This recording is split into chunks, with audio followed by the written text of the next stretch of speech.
Got it. Okay. All right. Wonderful. Thank you all for being here. Thank you for your interest in practicing and training at Toshoji. It's almost 2 years since I went there the second time. So it was in March of 2020, right? So I gathered this time just some introductory information, but I suspect that as we continue our work together, that we'll get deeper and deeper into the practice at Toshoji. But so I'll begin with sharing some photographs. Let's see if I can.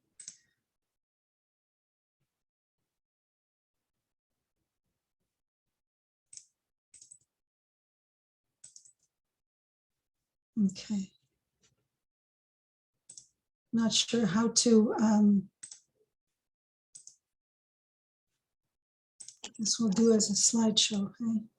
Oops, previous. And I should have, maybe I'll just do from this way. Sorry. Share.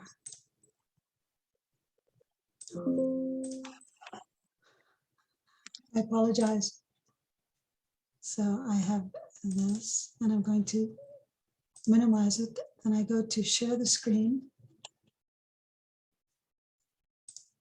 Sorry for your, here we go. Okay. All right. I don't know if now I can.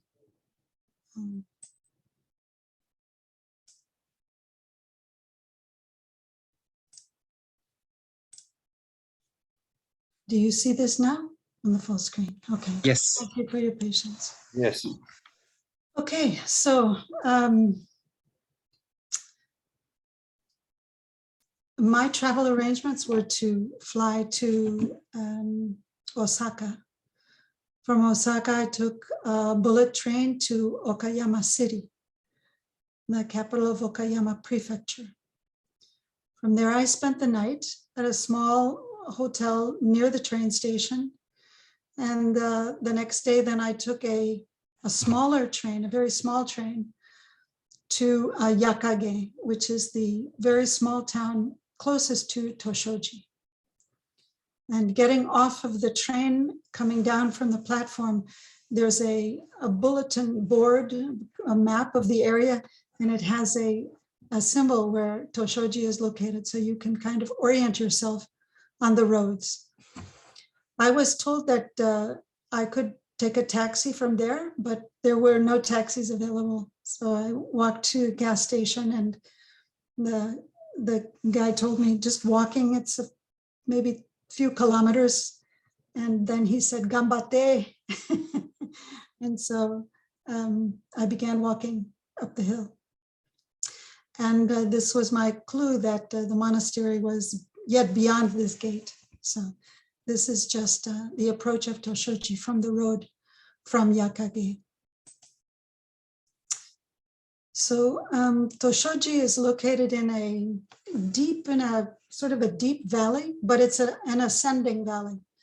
And so the first picture you're seeing with the buildings in the background, that is the abbot's dwelling, which is part of the compound of Toshoji. And this lake then is right below the compound of Toshoji. And this view on the other side of these cultivated fields is the view from the front of this lake looking down the valley towards the river. And those are more homes that are closer to Yakage. So it gives you a setting. It's very much protected in a U shape around the monastery, which makes it difficult for getting cool breezes in the summer. But you can hear the wind rustling through the bamboo, and the trees is very, very nice. And there's a lot of birds that gather there. People come to cultivate these fields, and it's just quite a lovely setting. So one of the other wonderful features about Toshoji is you'll see in this larger area with the building in the background, that there is a mountain stream that drips into a pool, which is behind the main building of Toshoji. And it's, there's like this, you'll see in the other picture, this sort of stone tunnel that runs through and around the monastery. And it's lovely in the spring when the wind blows the cherry blossoms and they flitter like snowflakes into the stream, and the stream carries them. It's quite beautiful. But this also is an area that has koi fish, and but requires, you know, weeding and maintenance and such. But so we constantly from the main building hear this mountain stream dripping into the pool, and it's very, very lovely, cool and soothing sounds. Again, the stream flowing to lower ponds in the front of the building. In this, you can almost see a little orange koi fish there. And then beyond is the lotus pond, and just some others. So as I think Yokoyama Sensei was mentioning, maybe not in this group at another time, but after meals, then especially those meals where we give offerings to hungry ghosts, sometimes we distribute those offerings into the koi pond, the rice and such for the koi to feed. This is the main gate to Toshoji. I took this at a time when way in the background is the shuso from my first Ango. She's carrying a paper. She's on her way back from meeting with the abbot in the evening. But this is the gate of the Blue Dragon, the cave of the Blue Dragon. So this is the gate you come to. This, I don't know, do you see my pointer as I'm circling here? So this is where you announce your presence, and here, and the mopan. And there are guardians, statues behind these gates that are very large and ominous and threatening and beautiful in strength. And they are protecting the gate. There is a way to walk up, and especially in the summer, it's nice on a day of no practice when it's Hosan to catch a breeze at this upper area of the gate, and a nice way to privately sort of memorize your sutra chanting too. So this is the main entrance to the monastery compound. So this, I don't know if it's easy to see, but this is sort of a panoramic shot that I took. So if you would walk into the gate, you would come here on the left side. Immediately walking this way is the abbot's house. That's where the abbot resides.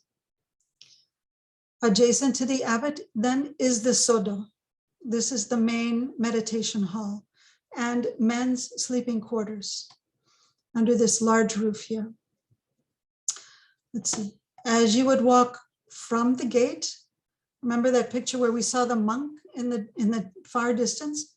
She was here. And this is the Hato. This is the main Buddha hall. So you see the door to the main Hato from the gate directly, straight line. This area here is called the Kedai. And it is where we pulled a lot of weeds, constantly maintaining this area free of weeds and debris. So raking in a pattern that would make it seem calm and yet formal, right? So the buildings behind the tree here is sort of the main dining area and the kitchen, and also has some smaller meeting rooms, meeting areas. Adjacent to that then, this area here was my initial quarters when I came. This is Tangario for women. For men, Tangario is within the Sodo, separate. but for women was here. And it's attached to an area that is a women's dorm. Okay, it sleeps about, I would say comfortably 6. And there, between that and this Tangario was also converted at times to a sleeping area for 2. So 2 women can also stay there. And between these 2 buildings is a bathhouse. So this building then is the last building on the quarters, and it is a guest house for guest roshi, or very important people that come to visit. And there are 3 sleeping quarters within that building and a very nice washroom. And part of our assigned duties can be a time to clean this area and to prepare it for guests who come. Also, this Tangario housing is used for guests that come by Toshoji that are not monks in particular, but maybe passing through the area and want to stay for a night or 2 or a week.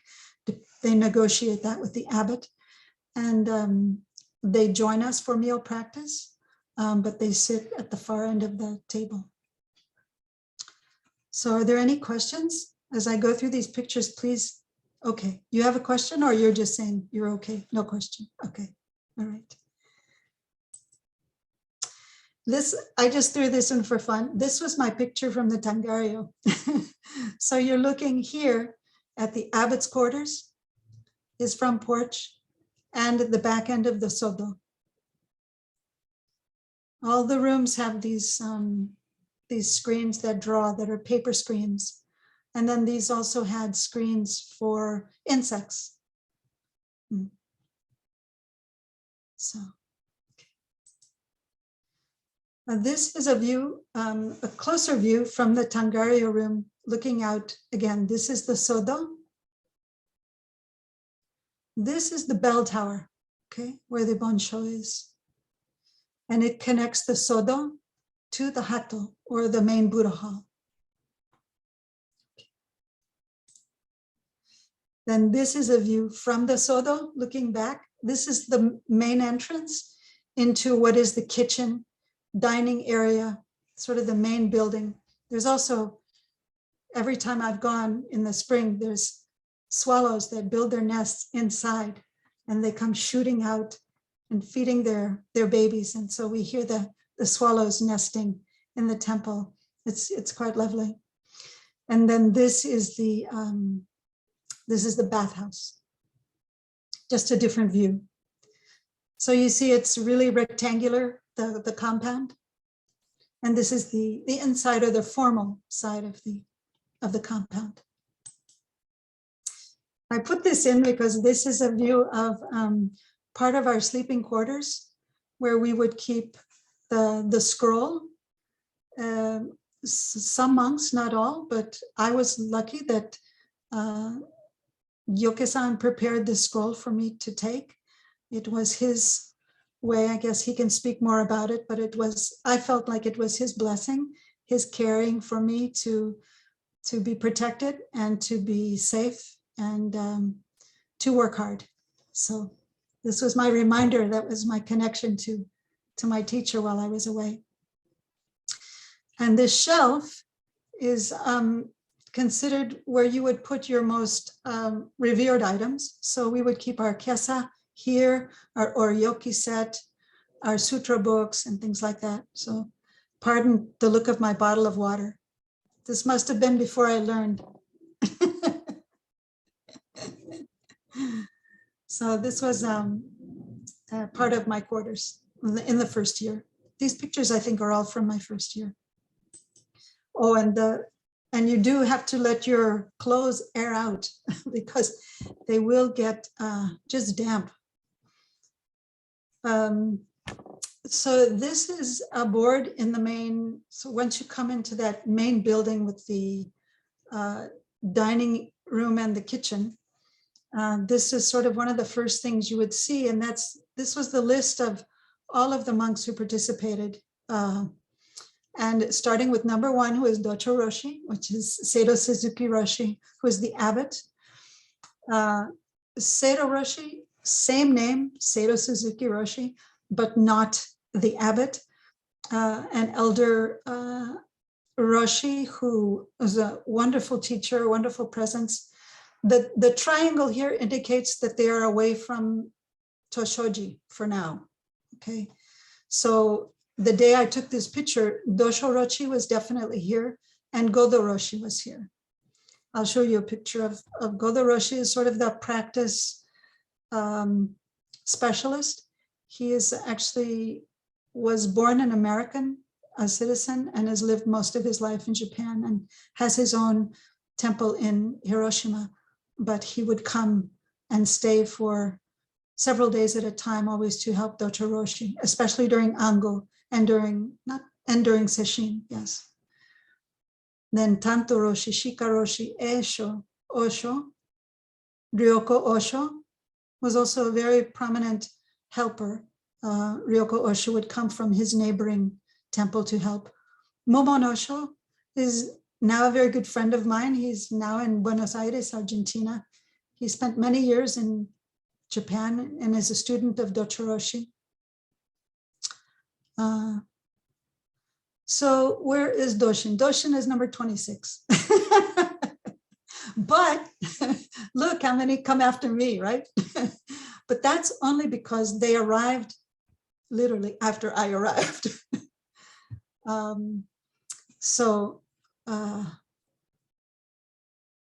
Yes.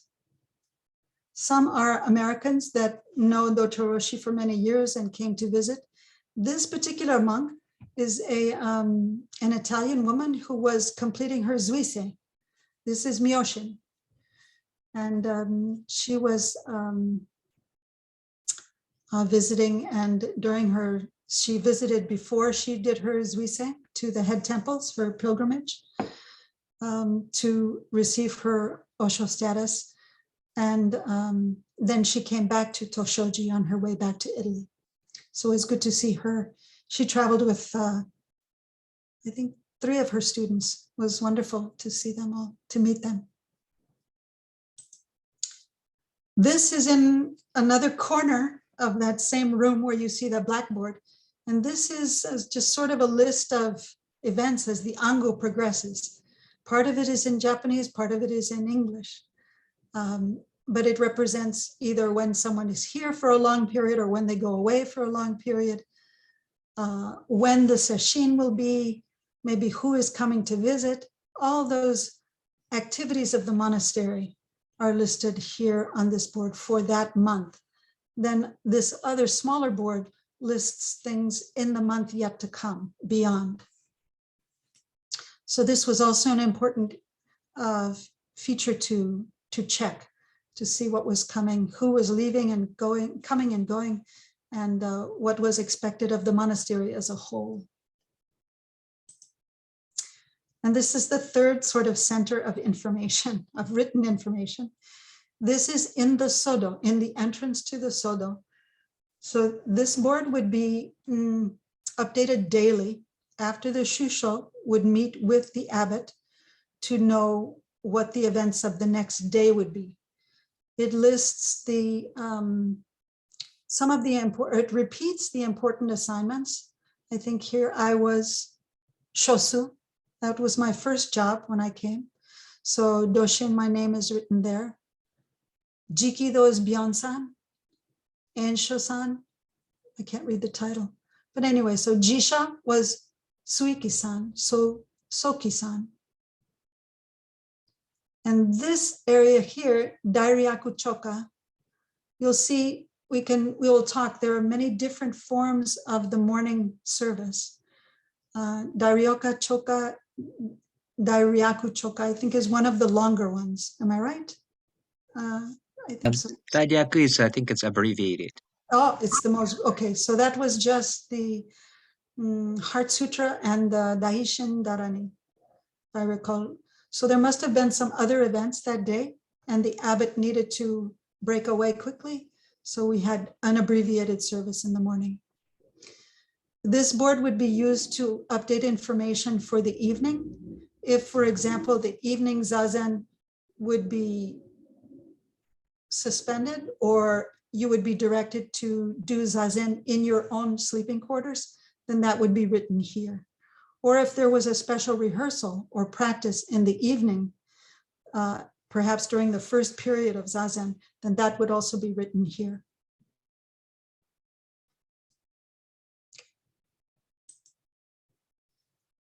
So these are just some pictures. When our first summer, we were fortunate enough, and because no travel restrictions, we were able to go to Hiroshima as a group.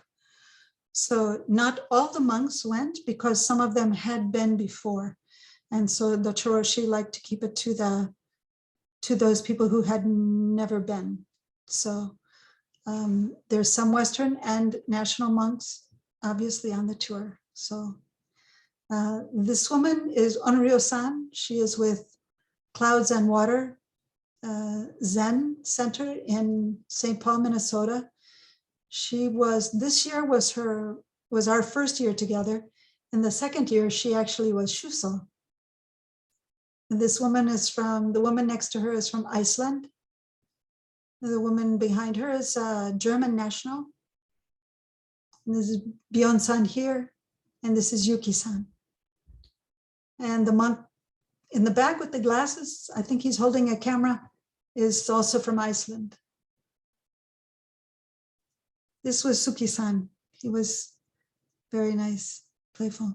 And this is Joko-san. She's a nun who is just a wonderful resident at Toshoji. This gentleman here is also a German national, and this man is from Chile. And there's Yuki-san way in the back. So, and this was our group picture in Hiroshima in front of, this is not the museum, but this is one of the memorials. This was the only standing structure closest to the site of the bombing that remains. And so it has been preserved as it stood after the bombing, as a memorial, and hopefully a testimony that this destruction is never used again on Earth. This is Dosho. Oh, I forgot to I'll put another picture that I have. This is Dochoroshi, the abbot.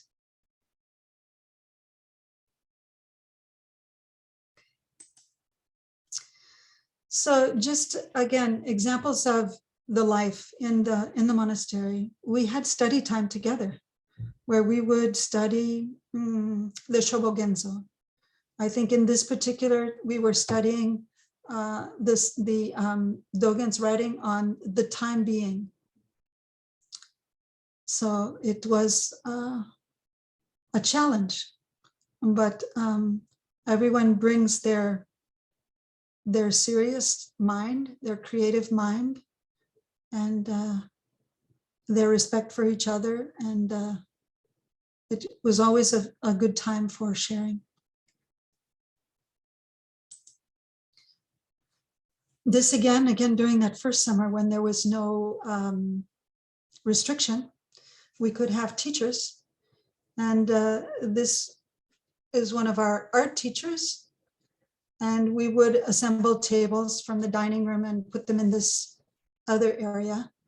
And we would basically be shown various pictures and given the opportunity to create the ink here in the wells, right?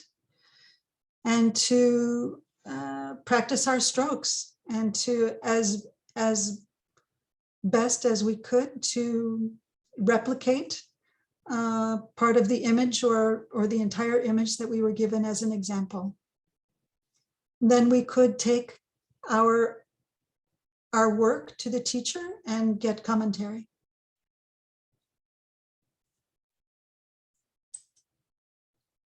So then we also had calligraphy practice, which was a similar setup. This is Joko-san, who's very talented doing her calligraphy. Same thing, you get a chance to make the ink and to learn. Byon-san here is showing his work to the teacher, and the teacher is using orange ink to correct or to illustrate for him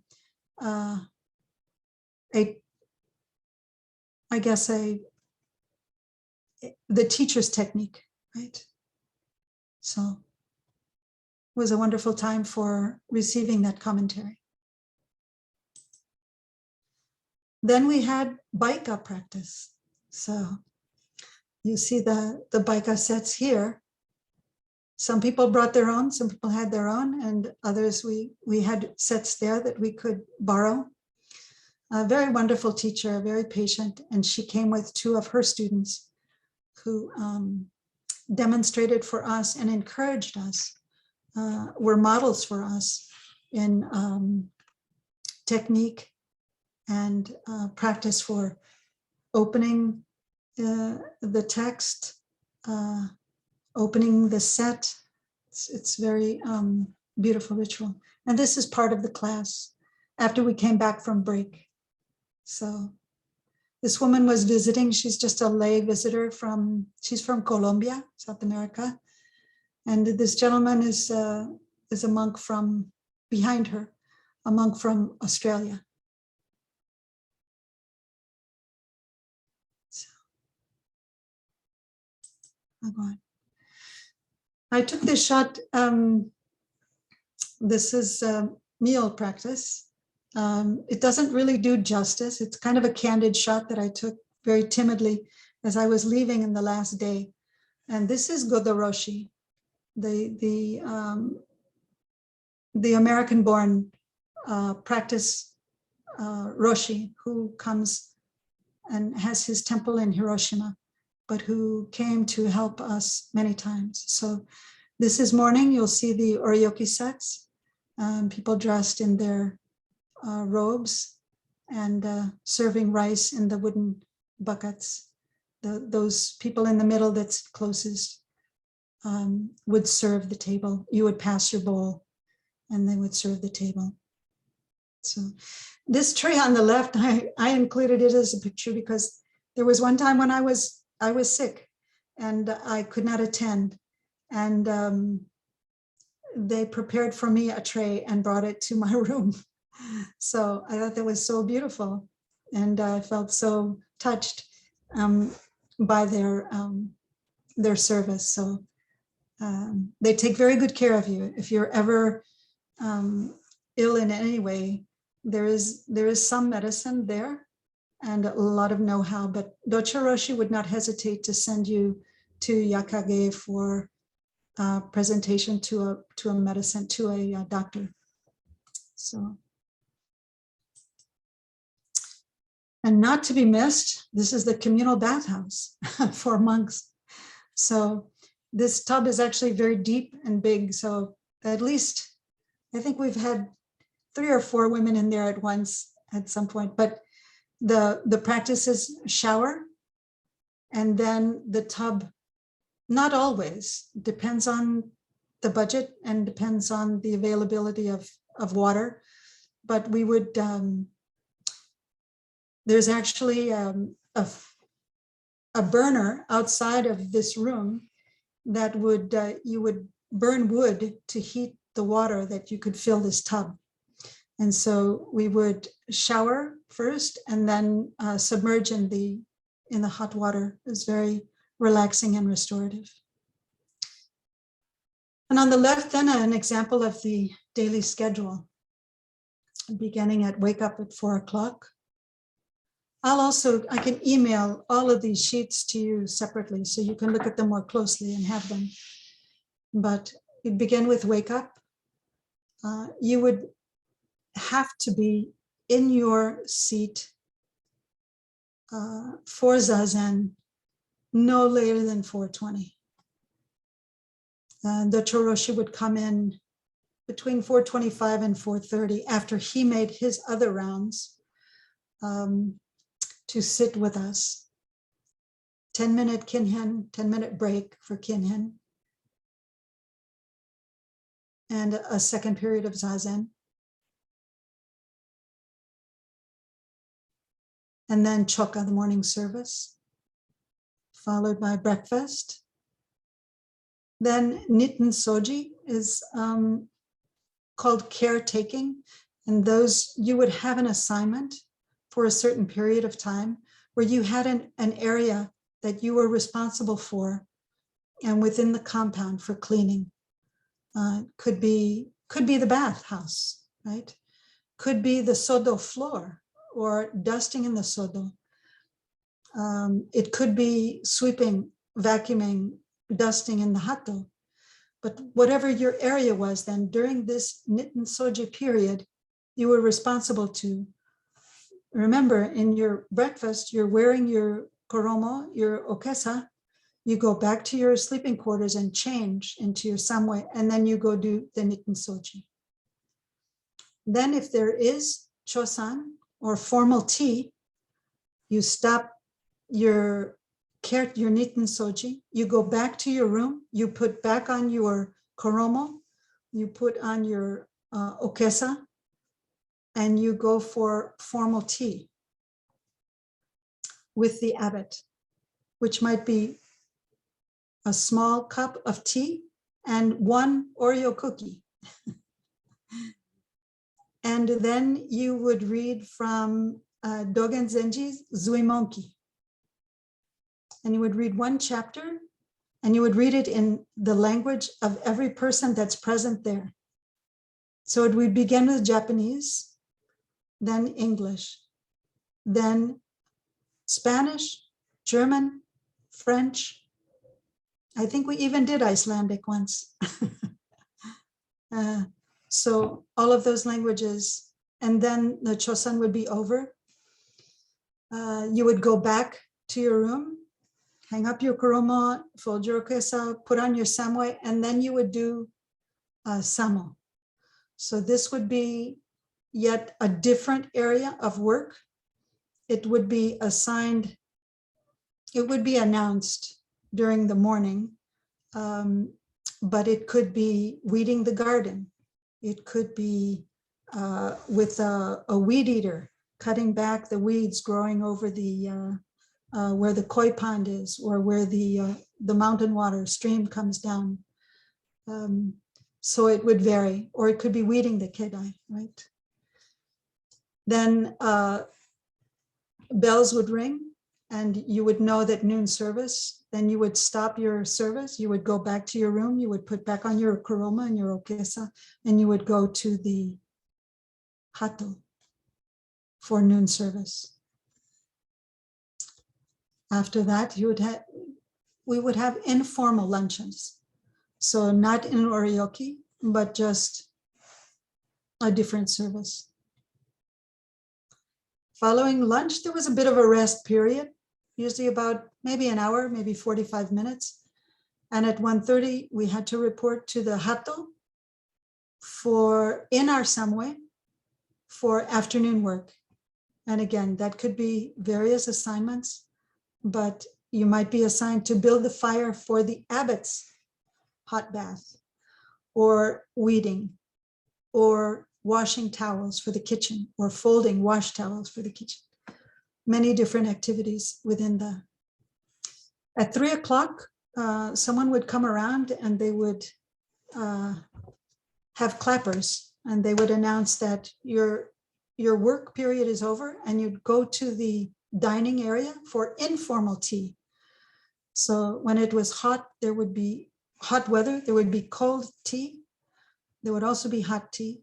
And there might be a variety of little salty snacks, or maybe some other cookies or something that you would just relax, sit down for a minute, get out of the sun, catch your breath, and enjoy some talking time. This was more informal, so you could talk with your fellow monks. And you would prepare for evening service. Again, back with your koromo and your okesa, back to the hato for evening service. And immediately following evening service, quickly change for dinner, back to your samwe and rakusu for informal dinner. I forgot to mention, after lunch, the women would wash and clean the kitchen, and the men got extra time for resting. In the evening, the men would wash and clean the kitchen, and the women would go for bath. First, when women were done, we would sound the mopan, and then the men knew that it was clear for them to use the bath. During that time is also a time when the shosu would meet with the abbot, and the boards would be updated. So you'd know after bath, you could check the board to see if there was any special assignment for the evening, or to know what the morning might be like, long or short.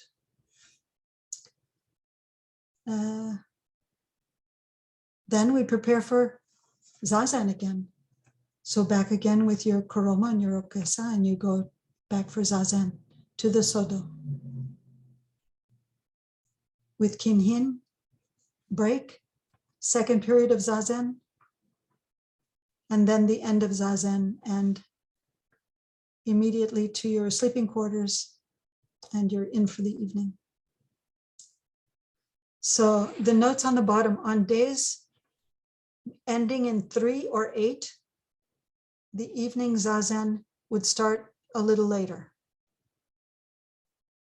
right? On Hosan days are days ending with 4 and 9. The wake up would be later, would be an hour later. You got to sleep in on Hosan days. And there was only one period of zazen in the morning. Evening zazen was in your room, and it was also one period starting at 8:10. There was no samu on Hosan days or informal tea, but the bath was formal. So you had to wear your, I forget if it was raku, I don't think it was rakusu. I think you had to wear your koroma and your okesa to bath. And then there's a special way you take that off and you store it. And Hosan, the other thing is in the morning after breakfast, we would pair up and go to the back of the hato, where we would shave each other's heads, right? So that's also on Hosan was the day then when you could clean up, but it was done communally. It was also a very special practice. Okay. I think that, how long? That's 43 minutes already. So Sensei. Thank you very much. I have some other, I also prepared a list of items that need to be taken for monastic training. If you'd like, I could share those quickly, or share that quickly. Let's see. I could do this. And maybe, Sensei, I don't know if you want to also editorialize this. There were some items that I didn't remember what they were. Koshihimo? Oh, sure. Yeah. Yes. But you do, at the time, you need to bring at the time, I think this was around $650, something like that. That is the donation that every monk that stays for Ango is expected to make to Toshoji. But you carry it with you to the monastery. But in my case, they would never accept it until at the end of the Ango. There is an application form, and I have my application form that I can also share with you over time. Also required was a personal history, and I think a resume served in my case. A letter of guarantee from the teacher, which I'm sure Gyoke-san prepared. There is a health,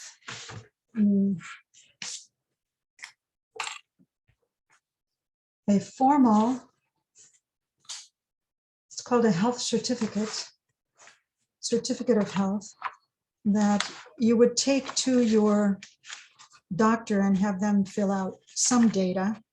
There's also an informal health history that is required. along with, I think they wanted a dental report and a chest x-ray as part of your health clearing in order to, again, be in a communal living situation. A copy of your priest registration, and I guess this would be your academic history or your certificate of graduation from whatever your highest level of completion of education is. Then within your, let's see, how do I scroll down here? Oops, what did I do? Sorry. Your oryoki set, your kesa, your case for carrying your kesa, koromo, kairyoe, your travel robe, rakusu, zagu, kimono, juban, chikun, all of these items. Stop share. I guess it is the 10-foot long cloth that you wear for shaving. Also,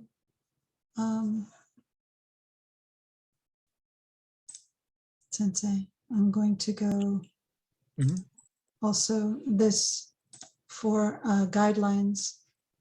I want to share. Okay. Again, I'll also email this to you, but it's just you must understand that every aspect of monastic life is training, right? So this is just, life is done in unison with other monks. That is sort of the most impactful practice, and perhaps the reason for this training. It's just a marvelous sort of net that forms in the community that holds you in your practice, that I can say I've never experienced in any other way. And it's a wonderful opportunity within that net, within that collective suspension for your individual reflection as well. So it's support and opportunity to be seen in ways that I think is very unique and unusual. So this talks about always following instructions. The monastery is run according to a schedule and to always follow the schedule. No private conversation is allowed in 3 quiet places, the zendo, the toilet, and the bath. Everyday life will be inside of large rooms, so refrain from idle talk and speaking in a large voice. So, reflecting on yourself and esteeming other monks, you must value the spirit of harmony. I can't overemphasize that enough. And I think there's, Sensei, if you'll allow me, one other, no, not this, sorry. One other, yes, piece of information that I'd like to share today. That they made specific notice that if you're unable to communicate in English, that would be, you may be refused permission to participate in the Ango if you can't speak some English. So I think it's true that everybody does speak some English. Some are more shy to practice it than others. If you're unable to accept instruction and cannot improve that attitude, that again would be reason for being refused permission to stay or to be there. If we're interfering with the practice of others because of bothersome actions, of course, you would be refused permission to stay. So you are under constant surveillance, if you will, by everyone in that supportive net, because harmony is the goal. harmony and freedom for practice, right? So again, stressing here, Ango life is communal life. All activities take place with other monks living in the monastery. So they request that all teachers explain beforehand the proper attitude for communal life in the monastery. Again, very important. So Sensei, that's my introduction. There's so much more for us to explore. I hope we can do it in subsequent weeks. Right? Okay, thank you. Thank you very much, Toshin-san. I really appreciate all the information, your experience that you shared. And as usual, thank you very much for such a thorough preparation for this presentation. So I would stop the recording here, and I hope this would be something other students also benefit learning. And then I hope this will continue as a part of series, as long as it's not too much of a burden for you. Thank you. ありがとうございました。